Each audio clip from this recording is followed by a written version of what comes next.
সিদ্ধান্ত বাগেরহাটবাসী মানে না।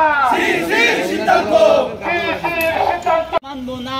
অবৈধ সিদ্ধান্ত বাগেরহাট নিয়ে তালবাহানা চলবে না, চলবে না, চলবে না রে, চলবে না তালবাহানা, চলবে না, চলবে না। হরতাল হরতাল সফল হোক, সফল হোক, সফল হোক, সফল হোক। হরতাল হরতাল বাগেরহাটের 4টি আসন, বাগেরহাটের 4টি আসন দিয়ে দাও, দিতে হবে। নির্বাচন কমিশন সম্পূর্ণ উপেক্ষা করছে, অবজ্ঞা করছে, অসম্মানিত করছে।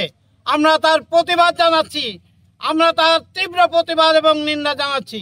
আমরা আমাদের দাবি না মানা পর্যন্ত বাগেরহাটে নির্বাচন কমিশনের কোনো কার্যক্রম চলবে না।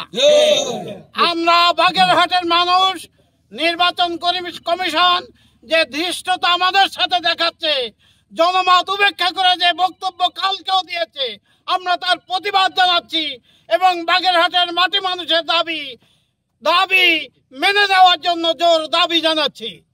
সকলকে ধন্যবাদ।